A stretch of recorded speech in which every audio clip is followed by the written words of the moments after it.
হরে কৃষ্ণ। আজ অন্নদা একাদশী। এই একাদশী ব্রত পালন এবং ব্রত মাহাত্ম্যকথা শ্রাবণে ভাগ্য বদলে যাবে এবং সমস্ত পাপ থেকে দূরীভূত হবেন।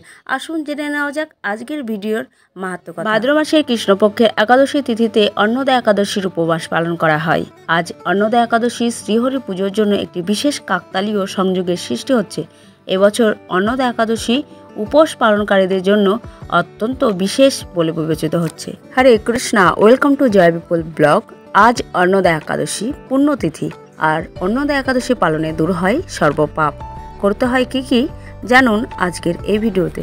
পবিত্র এই তিথির নিয়ম মেনে কৃষ্ণের পূজা ও ব্রত পালনে সমস্ত ধরনের পাপ থেকে মুক্তি পাওয়া যায়।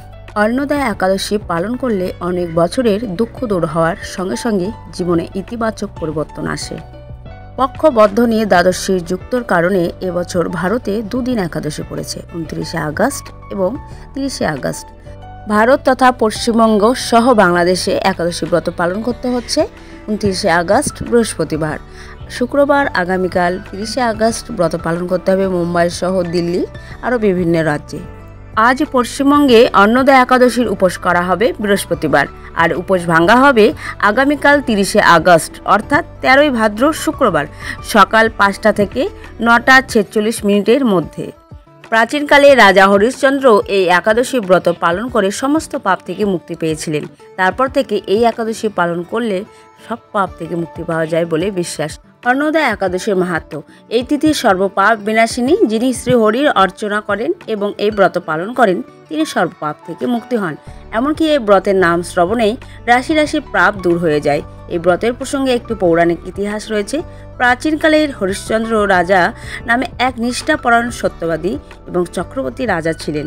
এই ভদ্রাবতী কৃষ্ণপক্ষে অন্নদা একাদশীর মাহাত্ম্য ব্রহ্মবৈবর্ত পুরাণে বর্ণনা করা হয়েছে। মহারাজ যুধিষ্ঠির বললেন, হে কৃষ্ণ, ভাদ্র মাসের কৃষ্ণপক্ষে একাদশীর নাম কি তা শুনতে আমি অত্যন্ত আগ্রহী। শ্রীকৃষ্ণ বললেন, হে রাজন, আমি সবিস্তারে এই একাদশীর কথা বর্ণনা করছি, আপনি একাগ্রচিত্তে তা শ্রবণ করুন। ভাদ্রের কৃষ্ণপক্ষে একাদশী বকে বলা হয় অন্নদা। এই তিথি সর্বপাপ বিনাশিনী। যিনি শ্রী হরির অর্চনে এই ব্রত পালন করেন তিনি সর্বপাপ থেকে মুক্তি হন। এমনকি এই ব্রতের নাম শ্রবণেই রাশি রাশি পাপ দূর হয়ে যায়। এই ব্রত প্রসঙ্গে একটি পৌরাণিক ইতিহাস রয়েছে। প্রাচীনকালে হরিশ্চন্দ্র নামে এক নিষ্ঠাপরায়ণ সত্যবাদী চক্রবর্তী রাজা ছিলেন। পূর্ব কর্মফল ও প্রতিজ্ঞায় তার সততায় রক্ষায় তিনি রাজ্য ভ্রষ্ট হন এবং অবস্থা এমন হলো যে তিনি নিজের স্ত্রী পুত্র এবং অবশেষে নিজেকে পর্যন্ত বিক্রি করতে বাধ্য হলেন। হে রাজেন্দ্র, এই পুণ্যবান রাজা চণ্ডালের দাসত্ব স্বীকার করেও সত্য রক্ষাতে দৃঢ় নিষ্ঠা প্রদর্শন করেছিলেন। তিনি শ্মশানে মৃত্যু ব্যক্তির বস্ত্র ও কররূপে গ্রহণ করতেন। এভাবে বহু বছর কেটে গেল। দুঃখ সাগরে নিমজ্জিত হয়ে কি করি, কোথায় যাই, কিভাবে এই দুর্দশা থেকে উদ্ধার পাই, এই চিন্তায় তিনি দিনরাত্রি বিভোর হলেন। এমন সময় দৈবক্রমে পরদুঃখে দুঃখী গৌতম ঋষি রাজার কাছে এলেন। রাজা মুনিকে দর্শন করে ভক্তিভরে প্রণাম করলেন। করজুড়ে তার সামনে দাঁড়িয়ে একে একে নিজের সমস্ত কথা জানালেন। রাজার দুঃখের কথা শুনে মুনিবর বিস্মিত হলেন। অত্যন্ত ব্যথিত হয়ে তিনি বললেন, হে রাজন, ভাদ্র মাসের কৃষ্ণপক্ষের একাদশী অন্নদা নামে জগতে প্রসিদ্ধ। আপনি এই ব্রত পালন করুন। এই ব্রতের প্রভাবে আপনার সমস্ত পাপের বিনাশ হবে। আপনার ভাগ্যবশত আগামী 7 দিন পরেই এই তিথির আবির্ভাব হবে। এই দিন উপবাস থেকে রাত্রি জাগরণ করবেন। এইভাবে ব্রত উদযাপনে আপনার সমস্ত পাপ ক্ষয় হবে।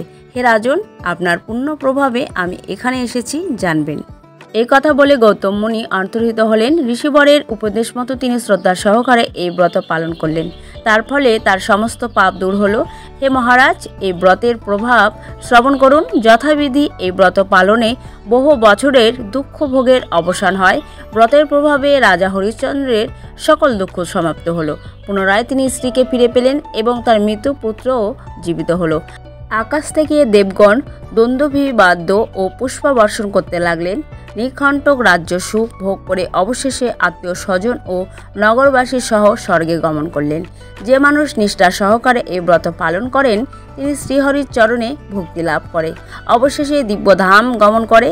এই ব্রতের মাহাত্ম্য পাঠ ও শ্রবণে অশ্বমেধ যজ্ঞের ফল লাভ হয়। অন্নদা একাদশীর ব্রত মাহাত্ম্য কথা এখানেই সমাপ্ত হলো। আজকের ভিডিও এই পর্যন্ত। আশা করি অন্নদা একাদশীর মাহাত্ম্য কথা শ্রবণ করে আপনাদের ভালো লেগেছে। ভালো লাগলে একটি লাইক করবেন, পারলে শেয়ার করবেন। আজ আসি, দেখা হচ্ছে নতুন কোনো ভিডিওতে। ততক্ষণে সকলেই ভালো থাকুন। হরে কৃষ্ণা, হরি বল, জয় শিল প্রভুপাদ।